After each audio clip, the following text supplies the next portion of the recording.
नमस्कार. न्यूज डंकामध्ये मी महेश विचारे आपल्या सगळ्यांचं मनपूर्वक स्वागत करतो. मित्रांनो, भारतीय स्वातंत्र्याच्या अमृत महोत्सवानिमित्त आमच्या न्यूज डंकाच्या माध्यमातून भारत भाग्यविधाता ही एक मुलाखतींची मालिका आम्ही सुरू केलेली आहे. आणि त्या अंतर्गत आपण वेगवेगळ्या सामाजिक क्षेत्रामध्ये काम करणाऱ्या संस्था, त्यांचं कार्य, त्याची वाटचाल ही जाणून घेण्याचा प्रयत्न करतोय. आज आपण आजच्या एपिसोडमध्ये योजक या संस्थेविषयी जाणून घ्यायचे. त्यांचं कार्य हे अधिक व्यापक स्वरूपाचं आहे. म्हणजे सध्या आपण पाहतोय की विकासासंदर्भात रोजच चर्चा होत असते वेगवेगळ्या स्तरावर. विकास म्हटल्यानंतर तो एक प्रकारे रस्त्यांचा विकास किंवा इमारतींचा विकास, शहरांचा विकास असंच एक चित्र लोकांच्या डोळ्यासमोर असतं. पण नेमका विकास म्हणजे काय? विकास आणि त्याच्या सोबत इतर कोणते घटक आहेत? त्यांच्यात असलेला विरोधाभास काय आहे? या सगळ्या गोष्टींचा एक आढावा घेणं आणि नेमका आपल्या विकासाची दिशा काय असली पाहिजे याविषयी भाष्य करणं, याविषयी आपलं एक स्वतःचं आकलन लोकांसमोर मांडणं, हे काम योजकच्या माध्यमातून होतं. आणि त्यामुळे योजक ही संस्था हे कशा पद्धतीचं कार्य करते हे आपण जाणून घेऊया. आणि त्यासाठी आपण आज आमंत्रित केलंय डॉक्टर गजानन डांगे यांना. डांगे सर, आपलं खूप खूप स्वागत आहे. नमस्कार. नमस्कार. तर सर्वप्रथम आम्हाला ही संकल्पना जाणून घ्यायला आवडेल, कारण आम्ही साधारणपणे आतापर्यंत ज्या मुलाखती घेतलेल्या आहेत त्याच्यामध्ये समाजातले जे काही वेगवेगळे घटक आहेत त्यांच्या संदर्भात मदत करणारे, त्यांना सावरण्यासाठी हातभार लावणारे, अशा वेगवेगळ्या संस्थांशी आम्ही जोडले गेलोय. पण विकास आणि इतर घटक यांचा जी काही सांगड तुम्ही घालता, तर त्याविषयी कार्य जे ते पहिल्यांदाच आम्ही ऐकणार आहोत किंवा आमचे श्रोते प्रेक्षक ऐकणार आहेत. त्यामुळे ते जाणून घ्यायला आवडेल. एकतर सगळ्यांना नमस्कार आणि न्यूज डंकाचे पण आभार की अशा प्रकारच्या विषयांना आपल्या सगळ्या श्रोत्यांपर्यंत पोहोचवणं आणि त्यांच्यामध्ये या निमित्ताने एक विचार मंथनाची प्रक्रिया सुरू करणं. आम्ही या अमृत महोत्सवाच्या निमित्ताने एक संवाद नावाचा कार्यक्रम देशभर सुरू केलेला आहे. आनंद असा वाटतोय की या न्यूज डंकाच्या निमित्ताने एका अर्थाने हा संवाद कार्यक्रम आम्ही एकदा सगळ्यांसमोर घेऊन जाण्याचा प्रयत्न करतोय.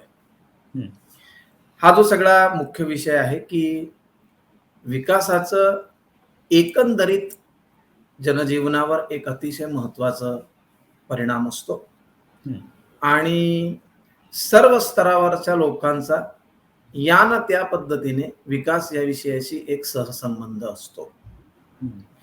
आम्ही गेले काही वर्ष सातत्याने विकास विषयातल्या वेगवेगळ्या विषयांचा नियमित अभ्यास करणारा एक गट आहे की आपण जसं आपल्या स्वतःच्या शरीराची एक नियमित तपासणी करत असतो आणि त्या शरीराची वाढ आहे का वृद्धी आहे का सूज आहे, अशा प्रकारची जी आपण एक नियमित परीक्षा स्वतःची करत असतो, तसं विकासाच्या बाबतीत पण असतं. विकासाच्या बाबतीत पण आपण एका नियमित कालखंडाने आपण एक सतत परीक्षण करत असलं पाहिजे आणि या परीक्षणाच्या निमित्ताने आपण जाणून घेत गेलो पाहिजे की हे नेमकं आपण योग्य दिशेने चाललो आहोत का नाही. आम्ही या सगळ्या आपल्या विकासाचा धांडोळा गेल्या काही वर्षांचा भारतातला घेतला. मग आम्ही 12 पंचवार्षिक योजनांचे सगळे अहवाल पाहिले आणि एक मोठी भारत परिक्रमा करून वेगवेगळ्या गावातल्या लोकांशी, शेतकऱ्यांशी, शेतमजुरांशी, महिलांशी, वैज्ञानिकांशी, नीती निर्धारकांशी वेगवेगळ्या विषयावरचा मतं जाणून घेतली. लक्षात असं येतं की एका बाजूला आपण भारतामध्ये अतिशय गौरवपूर्ण अशा विकासाच्या उपलब्धी बघतो आहोत.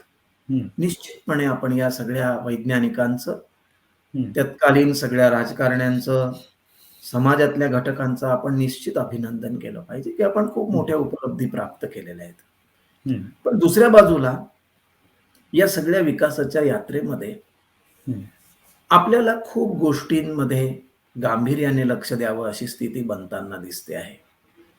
मुख्यत्वे करून एका बाजूला आपण असं म्हणतो की भारत हा खेड्यांचा देश आहे, भारत हा गावांचा देश आहे.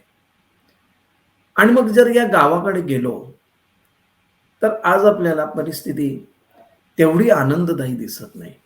हम्म. शेतीकडे बघायला लागलो तर आपल्याला शेतीतले वेगवेगळे प्रश्न लक्षात यायला लागतात. आपण जंगलांच्या बाजूने जायला लागलो की जे लोक जंगलांवर आपली आजीविका चालवतात, तर जंगलांमध्ये वेगवेगळ्या परिस्थिती आपल्याला घटती परिस्थिती आपल्याला दिसायला लागते. पाणी विषयातले प्रश्न दिसायला लागतात, रोजगार विषयातले प्रश्न दिसायला लागतात आणि या सगळ्यांच्या बरोबरीने मोठ्या प्रमाणावर तरुणांचं स्थलांतर शहराकडे जाताना आपल्याला दिसायला लागतं. या पृष्ठभूमीवर आपण एकदा खूप सघन असा धांडोळा भारताचा घेतला पाहिजे आणि याच्या कार्यक्रम उपक्रमांचीच नाही, तर याची विकासाची एक वैचारिक चिकित्सा पण करायला पाहिजे. या सगळ्या चिंतनातून योजक या संस्थेचा जन्म झालाय. खरं तुम्ही जी संकल्पना सांगितली ती अगदी योग्यच आहे. तुम्ही जसं म्हणालात की एका बाजूला स्थलांतर होतंय, मोठ्या संख्येने लोक ग्रामीण भागाकडून शहरांकडे जात आहेत, शहरांमध्ये नोकऱ्या मिळतील, तिथे आपली आर्थिक स्थिती सुधारेल वगैरे अशा सगळ्या कल्पनेतून हे होत असेल आणि त्यातून मग शहरीकरण पण होते, शहरामध्ये सुद्धा प्रचंड लोकसंख्या वाढते, तिथे मग त्या लोकसंख्येला अनुसरून विकास केला जातोय.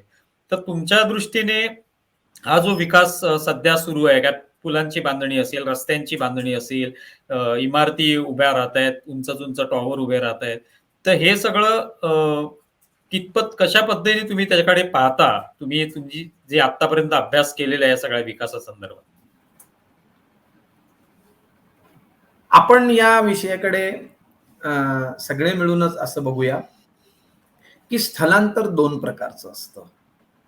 एक स्थलांतर असं असतं की ज्याला आपण असं म्हणूया की विशफुल मायग्रेशन, की मला थोडं आणखीन काही शिकायचंय, आणखीन जास्त कमवायचंय आणि थोडं पुढे आणखीन वेगवेगळ्या गोष्टी, एकाच वेळी अनेक गोष्टी करायच्या आहेत, याकरता मला बाहेर जायचंय. अशा बाहेर जाण्याला आपण गावातून विशफुल मायग्रेशन म्हणूया.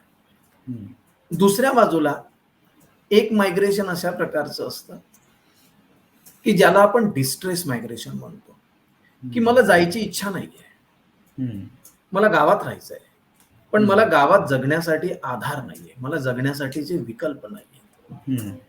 या 2 गोष्टींकडे सर्वप्रथम आपण बारकाईने पाहिलं पाहिजे. मग अशी जी संख्या आहे यांची जर बारकाईने पाहणी जर आपण केली तर तुमच्या लक्षात येईल की कोरोना नंतर एक फार मोठा धक्का या गावाकडून शहरात गेलेल्या लोकांना बसला की असं देखील होऊ शकतं. आणि हे जेव्हा परत आले तेव्हा सगळीकडचे आकडे असं म्हणतायत की जे लोक शहरात राहून परत गावाकडे कोरोनाच्या काळात आले ते लोक आता परत शहराकडे जायला इच्छुक नाही. त्यांनी जी तिथली एकंदरीत परिस्थिती पाहिली आणि या सगळ्या कालखंडामध्ये त्यांना जे अनुभव आले, त्यांना असं वाटतं की आपण गावाकडे राहायला पाहिजे. मग आपण या विकासाचे 2 भाग करूया, की शहरामध्ये जी संख्या जाते आहे त्यांना नेमक्या सुविधा देणं गरजेचं आहे आणि त्यांना किमान ज्या मूलभूत आवश्यकता आहे त्या पूर्ण केल्या गेल्या पाहिजे. पण दुसऱ्या बाजूला आपण जर बारकाईने बघितलं तर अशा शहरांमध्ये आपण किती लोकांना सामावून घेणार आहोत याची पण एक मर्यादा आहे. आज आपण जे सगळं बघतोय की शहरांची जर नीट बघितलं तर शहरांना सूज येत चालली आहे आणि ती सूज जी असते ना ती अनैसर्गिक असते. त्यामुळे या शहरांची अनैसर्गिक वाढ होत चाललेली आहे असं सगळ्या अभ्यासकांचं म्हणणं आहे. मग याच्यावर उत्तर काय? तर याच्यावरचं उत्तर असं आहे की आपण ज्या ठिकाणी ग्रामीण भागातून हे लोक शहराकडे जात आहेत त्या ठिकाणचं जल, जमीन, जंगल आणि पशुधन या सगळ्या जे मुख्य संसाधन आहेत की ज्याच्यावर आपल्या संपूर्ण भारताचे ग्रामीण भागाची आजीविका चालते, जीवनयापन चालतं, या संसाधनांचं बळकटीकरण केलं पाहिजे, या संसाधनांना मजबूत केलं पाहिजे आणि या मजबूत संसाधनांच्या आधाराने मग लोक आनंदाने आपली स्थानिक आजीविका चांगली प्राप्त करू शकतात. त्यामुळे एका बाजूला शहरात जाणाऱ्या लोकांना किमान सुविधा उपलब्ध करणे आणि दुसऱ्या बाजूला गावात राहायची इच्छा असणाऱ्या लोकांना संसाधनांच्या सक्षमीकरणाद्वारे सगळ्या सुखसुविधा उपलब्ध करून देणे, अशा प्रकारे एक सम्यक विकासाचा विचार आपण गावांचा आणि शहरांचा केला पाहिजे. तुम्ही जसं म्हणालात की दोन्ही बाजूचं एक संतुलन आपल्याला राखणं आवश्यक आहे की जेणेकरून हे स्थलांतर मोठ्या प्रमाणावर केवळ शहरी भागाकडेच होऊ नये. पण दुसरीकडे हा सुद्धा एक विचार येतो की गावामध्ये आज शेतीचे जे काही पर्याय आहेत ते सुद्धा कदाचित लोकांना आता ते पर्याय स्वीकारावेसे वाटत नसतील. त्यापेक्षा आपण नोकरी करू, त्याच्यातून 4 पैसे कमवू, शेतीमध्ये काय फारसं त्याच्यातून उत्पन्न मिळत नाही. आणि एकंदरीत आपण पाहतोय की गेल्या काही वर्षांमध्ये आत्महत्यांची संख्या वाढलेली आहे शेतकऱ्यांची, आणि त्यामुळे त्यांची मुलं सुद्धा शेती व्यवसाय सोडून त्यापेक्षा नोकरी धंदा करणं, काय ते शिक्षण घेणं, शहरामध्ये जाऊन एखादं नोकरी करणं, हा पर्याय जो तो निवडू लागलेले आहे. तर त्यावर काय नेमकं आपल्याला करता येऊ शकेल किंवा तुमच्या दृष्टीने काय विचार आहे त्याबाबतचा? खरं तर हा एक अतिशय मूलभूत विचार आहे की या विषयावरच कधीतरी क्रमाक्रमाने विस्ताराने आपण सगळ्यांशी बोलत राहिलं पाहिजे की शेती या विषयाकडे भारतीय समाजाचा दृष्टिकोन असा होता, उत्तम शेती, मध्यम व्यापार आणि कनिष्ठ नोकरी, अशा प्रकारचं एक मानस आपल्या भारतामध्ये सुरुवातीपासून बनलेलं होतं. पण आता ते पूर्ण मानस उलट झालंय आणि उत्तम नोकरी, मध्यम व्यापार आणि कनिष्ठ शेती अशी आत्ताची स्थिती आपल्या देशामध्ये झालेली आहे. हा काही 1-2 दिवसाचा विषय नाहीये. याला एक प्रदीर्घ काळ या सगळ्या प्रकरणाला उत्तम शेतीपासून कनिष्ठ शेतीकडे जाण्याचा कार्यक्रम हा एक प्रदीर्घ कार्यक्रम आहे.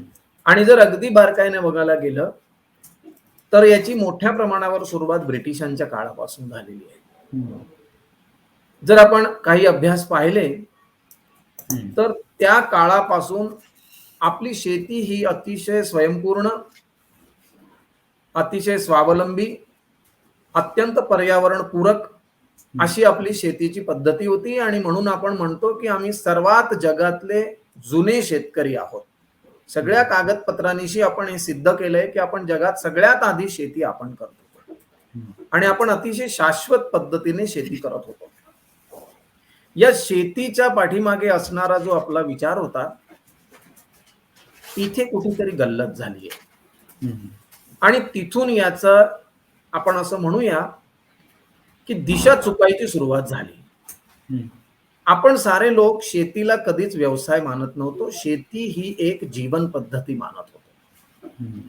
आणि याला ब्रिटिशांच्या काळामध्ये एक उत्पन्नाचं साधन किंबहुना एक व्यवसाय अशा आशयाच्या संकल्पनेतून त्यांनी शेतीकडे बघायला सुरुवात केली आणि त्या प्रकारचे बदल त्यांनी या शेतीमध्ये आणायला सुरुवात केली. हे बदल क्रमशः पुढे चालत राहिले आणि स्वातंत्र्योत्तर काळात सुद्धा शेतीतून अधिकाधिक उत्पन्न मिळवण्याच्या चढाओढीमध्ये आपण शेतीचा जो मूळ गाभा आहे त्या मातीलाच धक्का लावून बसलो. त्यामुळे या शेती विषयाकडे बघत असताना, या शेती विषयाची पुनर्रचना करत असताना आपल्याला तिचं आर्थिक स्थैर्य पण टिकवावं लागेल आणि दुसऱ्या बाजूला शेतीमधला जो भारतीय चिंतनातला विषय आहे त्या विषयाकडे, त्या गाभ्याकडे आपल्याला परत एकदा वळावं लागेल. आणि तो विचार समजून घेणं हे खऱ्या अर्थानं या अमृत महोत्सवाच्या संवाद कार्यक्रमाचा मुख्य गाभा आहे की आपण एकदा आपल्या शेतीकडे पुन्हा मागे वळून कसं पाहायला पाहिजे. जसं तुम्ही म्हणालात की शेती ही जीवन पद्धती होती, पण नंतर हळूहळू त्याचं व्यवसाय म्हणून त्याच्याकडे पाहण्याचा एक दृष्टिकोन बदलत गेला. तर तुम्हाला असं वाटतं का की आता सुद्धा आपण ही जीवन पद्धती म्हणून स्वीकारली पाहिजे आणि त्यासोबत उत्पन्नाचं साधन इतर सुद्धा काही माध्यम, नोकरी असेल किंवा त्या माध्यमातून करता करता शेती करणं, हे दोन्ही शक्य होऊ शकेल का? या विषयाला आपण आणखीन थोडं उलगडून बघू की आपल्याला या शेतीकडे बघत असताना तिच्यातून मिळणारं जे उत्पन्न आहे ते शाश्वतच असलं पाहिजे, ते आपल्या आवश्यकतांची पूर्ती करणारं असलं पाहिजे, याकडे पण आपल्याला लक्ष केंद्रित करायला पाहिजे. पण आपण दुसऱ्या बाजूला जे आधी म्हटलं की शेतीकडे बघण्याचा जो भारतीय दृष्टिकोन आहे तो दृष्टिकोन आपल्याला आपल्यामध्ये स्वतःमध्ये आपल्याला रुजवावा लागेल. उदाहरण सांगतो. हरित क्रांतीच्या निमित्ताने स्वातंत्र्यानंतरच्या काळामध्ये आपल्या देशामध्ये अन्नधान्याचा तुटवडा होता आणि ती गरज भागवण्यासाठी आपण काही काळ आयात सुद्धा केलं. आणि मग इथल्या शास्त्रज्ञांनी, इथल्या सगळ्या राजकीय नेतृत्वाने या देशाला अन्नधान्याच्या बाबतीत स्वयंपूर्ण करण्यासाठी एक हरित क्रांती नावाचं एक मोठं योजना, कार्यक्रम या देशामध्ये राबवला. त्या सगळ्या शास्त्रज्ञांचे, राजकीय लोकांचे आभार मानले पाहिजे की आपण अन्नधान्यांच्या बाबतीत आता सरप्लस कंट्री म्हणून मानलो जातो आणि आपण आता निर्यात पण करतो. हे करत असताना या सगळ्या कालखंडामध्ये एक त्रिसूत्री वापरली गेली की शेतीचं उत्पन्न जर वेगाने वाढवायचं असेल आणि उत्पादन जर वेगाने वाढवायचं असेल तर आपल्याला हायब्रिड सीड्स पाहिजे, आपल्याला केमिकल फर्टिलायझर्स पाहिजे आणि त्यासाठी लागणारं इरिगेशन पाहिजे. अशा प्रकारच्या त्रिसूत्रीच्या आधारावर आपण वेगाने आपलं अन्नधान्याच्या बाबतीतली स्वयंपूर्णता वाढवली. मात्र हे करत असताना या सगळ्या हायब्रिड सीड्स, केमिकल फर्टिलायझर्स याच्या अनियंत्रित वापरामुळे आज आपण अनेकविध नवे प्रश्न शेतीमध्ये जन्म घालताना बघतोय. आपल्या मातीची उत्पादन क्षमता कमी झाली आहे, आपल्या मातीमध्ये असणारे जीवाणू कमी झालेले आहेत, अनेक ठिकाणी चुकीच्या इरिगेशन पद्धतीमुळे मातीचं क्षरण होत आहे. अशा सगळ्या नव्या प्रश्नांना आपण समोर जायला लागलो. हे करत असताना आपण कॅश क्रॉप नावाची एक संकल्पना तयार केली आणि अधिकाधिक उत्पन्न मिळवायला लागलो. हे सगळं करत असताना भारतीय चिंतन असं म्हणतं की शेतीचा विचार करत असताना तुम्ही एकात्मिक विचार करा. म्हणजे काय, तर तुम्ही माणसांचा जसा विचार करतात तसा पशूंचा विचार करा, पक्ष्यांचा विचार करा, त्यांच्या अन्नधान्याची सोय सुद्धा तुम्हाला शेतीतून करायची आहे आणि त्याच बरोबरीने तुम्ही तुमच्या अर्थार्जनाचा विचार करा. तर हे सगळं करत असताना या सगळ्या नव्या पीक पद्धतींमुळे तुम्ही कुठल्याही गावात जा आणि त्या गावातल्या लोकांना विचारा की 25 वर्षापूर्वी तुमच्याकडे जितके बैल होते तेवढे आज आहेत का? गावाच्या गावं आता अशी आहेत की जिथे 4 जोड्या 5 जोड्या बैल उरल्या आहेत की ज्या गावामध्ये एकेकाळी 200, 250 बैल जोड्या होत्या. कुठे गेले ते बैल? का गेले ते बैल? कुठे हद्दपार झाले हे बैल? याची एकदा चिकित्सा झाली. आपण आपल्या शरीरातलं हिमोग्लोबिन कमी झालं की कशी झटपट चिकित्सा करतो आणि झटपट औषधोपचार करतो आणि हिमोग्लोबिन भरून निघालं पाहिजे याचा झटपट प्रयत्न करतो. पण शेतीमधला एक अत्यंत महत्वाचा घटक बैल हा हद्दपार होतो, हा गावातून कमी होतो, हा नगण्य होतो, याची आपल्याला खंत नाही वाटत. आणि खरंच चालणार आहे का बैलांच्या शिवाय?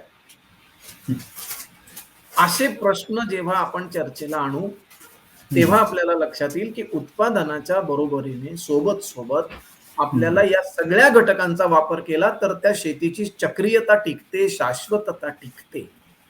आत्ताचा काळ हा असा काळ आहे की आपण शेतीच्या बाबतीत विचार करताना असा एकात्मिक समग्र विचार करायला पाहिजे. हे मला वाटतं महात्मा गांधींच्या वेळेला खेड्याकडे चला असा एक संदेश जो आहे तो दिला गेला होता. आज अशा संदेशाची गरज आहे, कितपत गरज आहे की लोकांनी तिथे गेल्यानंतर खऱ्या अर्थाने शेतीला पण एक पोषक वातावरण तयार होईल, कारण सगळेच जण शहराकडे आले तर आज शेती सुद्धा नष्ट होईल, का त्याचं महत्व कमी होत जाईल कालांतराने. अलीकडच्या काळामध्ये एका चांगल्या कार्यकर्त्याने एक गीत तयार केलंय, चलो गाव की ओर हमें फिर देश बनाना है, अशा आशयाचं ते एक सुंदर गीत आहे. या गीतामध्ये म्हटल्यानुसार खरंच आपल्याला गांधीजींच्या संदेशानुसार पुन्हा एकदा गावाकडे जायला पाहिजे. पण तुम्ही म्हणता तसं गावाकडे जाऊन करायचं काय? तर आपल्याला युवकांना, युवतींना आपल्याला छोटे छोटे गावामध्ये गट करावे लागतील आणि आपल्याला आता काही गोष्टी गाव परिसरामधल्या विकासाच्या समजून घ्याव्या लागतील. दुर्दैवाने यातला बराचसा भाग आपल्या अभ्यासक्रमातून हद्दपार झालेला आहे. जाऊ दे, आपण वेगवेगळ्या संस्था, संघटना, आसपासच्या लोकांकडे जर थोडं डोळे उघडून बघितलं, म्हणजे आता हे न्यूज डंका हे जे काम करतंय हे इतकं महत्वाचं काम आहे की या संस्थांची असा परिचय होणं आणि लोकांनी, युवकांनी आपल्या गाव परिसराच्या विकासासाठी अशा संस्थांशी संपर्क करणं. आम्ही एक अभ्यासक्रम तयार केलाय की आपल्या परिसराचा समग्र विकास आपण आपल्या परिसरातले लोकच कसा करू शकतो. अपना परिसर अपना विकास या विषयाच्या आधाराने आम्ही एक 2 वर्षाचा डिस्टन्स लर्निंगचा अभ्यासक्रम तयार केलाय. यात युवकांनी, युवतींनी, संस्थेच्या लोकांनी सहभागी व्हायचं. आपल्या परिसरातल्या गेल्या 25 वर्षात झालेल्या बदलांची नोंद करायची. नदी किती वाहत होती, कशी वाहत होती, बैलांची संख्या किती होती, देशी गायींची संख्या किती आहे, जमिनीचा पोत कसा आहे, कोणती पिकं आपण 25 वर्षापूर्वी घेत होतो, आता कोणती पिकं घेतो, कुठले उद्योग पूर्वी गावात चालत होते, आता गावात चालत नाहीये. असा एक धांडोळा या युवक युवतींच्या गटाने आमच्या सोबत एकदा एकत्र घ्यायचा. एक जसं आपण धंद्यामध्ये भांडवलाची चर्चा करतो का नाही, तसं आपण एकदा गावातल्या या मूळ भांडवलाची चर्चा करायची आपल्याला, की हेच आपलं मूळ भांडवल आहे आणि याच्यावर आपल्याला आपली इमारत पक्की उभी करायची आहे. आत्ताच्या कालखंडामध्ये आपल्याला 2 गोष्टी कराव्या लागणार आहेत. या गेल्या 70-75 वर्षामध्ये काही चुकीच्या विचार करण्याच्या पद्धतीमुळे, विकासाच्या अभारतीय चिंतनामुळे आपल्या मनामध्ये एक असा भाव तयार झाला की हे सगळे संसाधनं फक्त मानवासाठी आहेत, याचा आपण पाहिजे तसं, पाहिजे तो वापर करू शकतो, पाहिजे तसं शोषण करू शकतो. म्हणजे मला वाटलं तर मी 200 फूट बोरवेल खोदेल, 300 करेल, 400 करेल, 500 करेल, जे वाटेल ते करेल. मी वाटेल ते पीक लावेल, मी वाटेल तशा पद्धतीने त्याचा उपयोग करेल. अशा पद्धतीची एक विचारसरणी तयार झाली की जी भारतीय विचारसरणीला कधीही मान्य नाही. आपल्याला या सगळ्या संसाधनांचा विचार करत असताना ही केवळ मानवासाठीच नाही तर ही सगळ्यांसाठी आहे असा विचार केंद्रस्थानी ठेवून आपल्याला या संसाधनांचा एकदा नीट धांडोळा घ्यावा लागेल. आणि जसं रागावलेलं मूल आई अत्यंत प्रेमाने त्याला पुन्हा जागेवर आणते, रडणाऱ्या मुलाला पुन्हा हसवते, तसं या सगळ्या संसाधनांना मायेनं समृद्ध करता येतं. त्याला थोडी माया लागते, थोडं विज्ञान लागतं, थोडी आस्था लागते आणि संघटित प्रयत्न लागतात. आम्ही अनेक गावांमध्ये 12माही नदी 4 महिने झालेली पाहिली आहे, 2 महिने झालेली पाहिली आहे. चांगल्या पाऊस पडणाऱ्या गावांची लोक पाण्यासाठी वणवण भटकताना पाहिली आहे.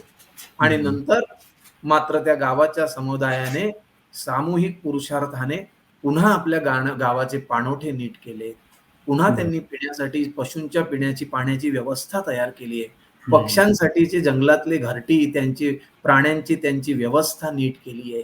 हे पुरुषार्थ करणारे लोक आज भारतात आहेत. तर आता गरज अशी आहे की संसाधनांचा धांडोळा घेणं, त्यांच्या बळकटीकरणासाठी प्रयत्न करणं आणि मग त्या बळकट संसाधनांच्या आधारावर पुन्हा एकदा गावात सुजलाम सुफलाम परिस्थिती तयार करणं. आता पावसाळ्याचे दिवस आहेत आणि आपण पाहतोय ठिकठिकाणी पूर येतोय, अनेक गावं जी आहेत तिकडच्या नद्या दुथडी भरून वाहत आहेत. पण प्रत्यक्षात आपल्याला पाहायला मिळतं की काही दिवसांनंतर पुन्हा एकदा ते पाणी जे आहे त्याची समस्या निर्माण होते. पुन्हा एकदा लोक जे ते हंडे घेऊन वेगवेगळ्या ठिकाणी जाताना दिसतात. म्हणजे कुठेतरी काहीतरी चुकतंय असंच त्याच्यातून स्पष्ट होतं. त्याविषयी तुमचं काही विचार मंथन झालेलं आहे? खरं तर याची सुरुवात आपण अशी करायला पाहिजे की एक छोटस पाऊस मोजण्याचं यंत्र मिळतं, अगदी छोट. म्हणजे कधीतरी तुमच्या या न्यूज डंकावरून गावातल्या गावात पाऊस मोजण्याचं यंत्र कसं तयार करण्याचं रिकाम्या बाटलीत, हे आपण शिकवण्याचा एक कार्यक्रम करूया.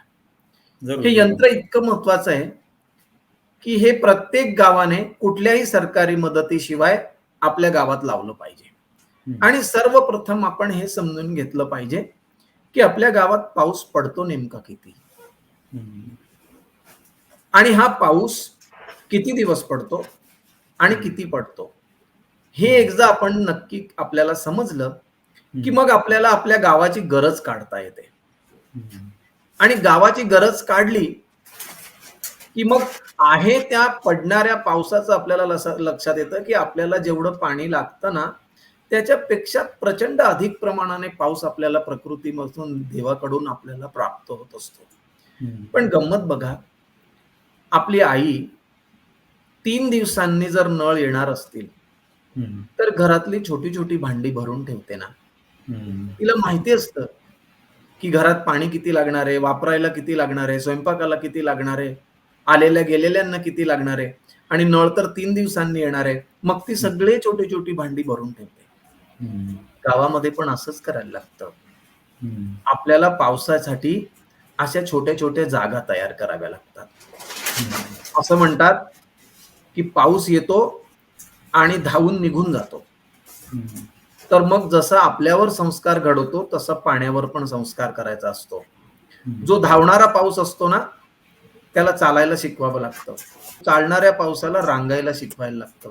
रांगणाऱ्या पावसाला थांबायला शिकवावं लागतं. आणि थांबलेल्या पावसाला जिरायला शिकवावं लागतं. हे 4 संस्कार पाण्यावर केले की जमिनीच्या पोटात पाणी जातं. जमीन त्याला आपल्या पोटात स्थान देते. आणि एकदा जमिनीचं पोट पाण्याने भरलं ना की चहूबाजूला छान पाणीच पाणी असतं. तर आपल्याला ही पाण्याची समस्या सोडवण्यासाठी कोणाकडे तरी जायचं, कोणाकडे तरी रागवायचं, कोणाकडे तरी मोर्चा काढायचा आणि कोणाकडे सतत मागत राहायचं, यापेक्षा आपल्या गावातलं आपण जलचक्र समजून घेऊया. आणि सरकारची मदत जरूर घेऊ की इथे आम्हाला छोटा बांध करून द्या, इथे आम्हाला तलाव करून द्या, इथे आम्हाला विहिरी करून द्या, इथे आम्ही श्रमदानाने या विहिरी तलाव स्वच्छ करण्याचे आम्ही संकल्प करतोय. असा संकल्प करून जर आपण पावसाच्या जागा अशा छान तयार केल्या ना, तर बघा आपलं गाव समृद्ध होतं का नाही. आणि हे करतायत का? हे खूप लोक करतायत. अशा प्रकारचे प्रयोग आमच्या सोबत अनेक ठिकाणी लोक करतायत. बरोबर. तुम्ही मगाशी म्हणालात की तुमच्या उपक्रमांच्या माध्यमातून युवक सुद्धा मोठ्या संख्येने जोडले जात आहेत. आज युवकांचा काय दृष्टिकोन आहे एकूणच विकासाबाबत, तुम्ही जेव्हा त्यांना भेटता किंवा त्यांच्याशी बोलता त्यावेळेला? गावामध्ये प्रामुख्याने भेटताना शिकलेल्या लोकांची एक खूप मोठी फळीच्या फळी आम्हाला भेटते. B.Ed केलेले, M.Ed केलेले, वेगवेगळ्या विषयांमध्ये ग्रॅज्युएट, पोस्ट ग्रॅज्युएट, डिप्लोमा केलेले, असे खूप मोठ्या प्रमाणावर मुलं भेटतात. सुरुवातीच्या काळामध्ये हा जो मोठा ओढा होता एक 20 वर्षापूर्वी की नोकरी मिळाली पाहिजे, शहरात गेलं पाहिजे, तिथे काम केलं पाहिजे. पण तो ओढा सुद्धा ना, त्याला थोडासा आता एक धक्का बसलाय. तिथे गेल्यानंतर ज्या पद्धतीचं राहणं असतं, ज्या पद्धतीच्या अडीअडचणींचा सामना करावा लागतो, रात्रंदिवस जे काम करावं लागतं, किंबहुना शरीराच्या क्षमतेच्या बाहेर जाऊन काही गोष्टी सहन कराव्या लागतात, अन्न ठीक मिळत नाही, शाश्वतता नाही, वाढलेली गुन्हेगारी, आणि सगळ्यात मुख्य म्हणजे आत्मीय जनांचा सोबत नाही. सांस्कृतिक दृष्ट्या आपले जे सण उत्सव प्रथा परंपरा असतात त्यातून हे सगळे कट ऑफ झालेले असतात. त्यामुळे अलीकडच्या काळामध्ये गावागावात जाताना आम्हाला खूप मोठ्या संख्येने युवक युवती भेटतात. ते म्हणतात की आम्हाला परत गावात राहायचंय, आम्हाला छान इथेच सगळे सण उत्सव प्रथा परंपरा करत आमच्या नात्या गोत्यांमध्ये पुन्हा एकदा या सगळ्या वातावरणामध्ये रमायचंय. आणि अशा गावांमध्ये युवकांबरोबरचं आपलं काम सुरू होतं. त्यामुळे असे खूप मोठ्या प्रमाणावर युवक आता पुन्हा गावात राहायला इच्छुक आहेत. नव्या नव्या गोष्टी शिकून घेण्याची त्यांची इच्छा आहे आणि खूप चांगले प्रयोग करणारे युवक सुद्धा आता गावात दिसत आहेत. एवढंच नाही तर चांगले शिक्षण घेऊन बाहेर गेले, चांगल्या मोठ्या नोकऱ्या केल्या, ते आता परत गावात आलेत आणि एक शुद्ध हवा, शुद्ध पाणी याच्यासोबतची एक जीवनशैली जगण्यासाठी पुन्हा युवक माघारी वळताना आपण दिसतोय. ही या अमृत महोत्सवी वर्षातलं एक खूप आनंददायी घटना आहे. एक शेवटचा प्रश्न म्हणजे सध्याचं हे सगळं पाहता तुमचं काम जे आहे ते इतकी वर्ष तुम्ही करताय, एकंदरीत पुढच्या काळामध्ये आणखी काही नवीन बदल करावेसे तुम्हाला वाटतात किंवा काही असे नवीन उपक्रम डोक्यामध्ये आहेत की जे आपल्याला करायचे जेणेकरून हे सगळं जे कार्य आहे ते आणखी चांगल्या पद्धतीने होईल? आगामी काळात आम्हाला प्रामुख्याने ज्या गोष्टी जाणवतात त्या म्हणजे गाव पातळीवर, परिसर पातळीवर आणि तालुक्याच्या पातळीवर विकासासंबंधातल्या छोट्या छोट्या अभ्यासाच्या, जागरणाच्या काही व्यवस्था उभ्या राहिल्या पाहिजे.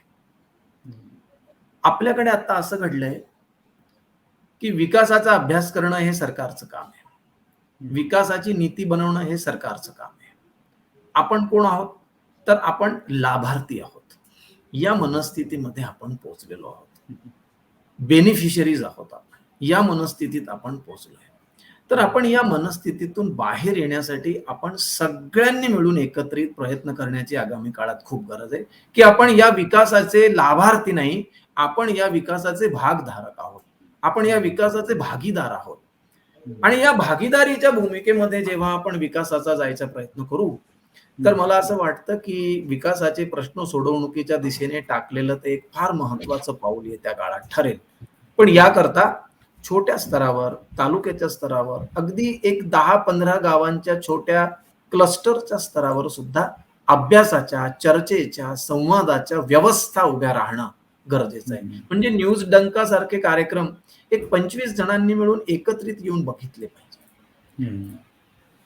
एकत्रित येऊन बघून काही प्रश्न तुमच्याकडे पाठवले पाहिजे आणि त्या प्रश्नांना ज्या लोकांनी मुलाखतीतून काही मुद्दे मांडलेत त्यांनी उत्तरं पण दिली पाहिजे त्यांच्या प्रश्नांना. अशा प्रकारची एक सिरीज पण आपण भविष्यामध्ये करायला पाहिजे आणि त्यात सातत्य टिकवलं पाहिजे. जरूर.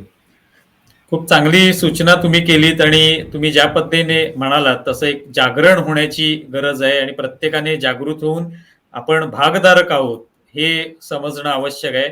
लाभार्थी नाही तर भागधारक, ह्या खूप महत्वाचा शब्द तुम्ही सांगितला आणि त्याची जाणीव आपल्या सगळ्या समाजाला व्हायला हवी. हा संदेश तुमच्याशी हा जो संवाद आम्ही केला त्याच्यातून मिळालेला आहे. डांगे सर, तुम्ही इथे आलात आणि न्यूज डंकाशी हा संवाद साधलात आणि खूप बहुमोल अशी माहिती तुम्ही दिलीत आणि ती आमच्या प्रेक्षकांना आवडेल आणि तुम्ही ज्या सूचना केल्यात त्यानुसार सुद्धा आपण काहीतरी करण्याचा नक्कीच प्रयत्न करूया. धन्यवाद. नमस्कार. नमस्कार. तर मित्रांनो, तुम्हाला आजचा एपिसोड कसा वाटला हे जरूर कळवा. आमचा हा एपिसोड जास्तीत जास्त लाईक करा आणि शेअर करा. आमचं YouTube चॅनल जे आहे ते सुद्धा सबस्क्राईब करा. धन्यवाद.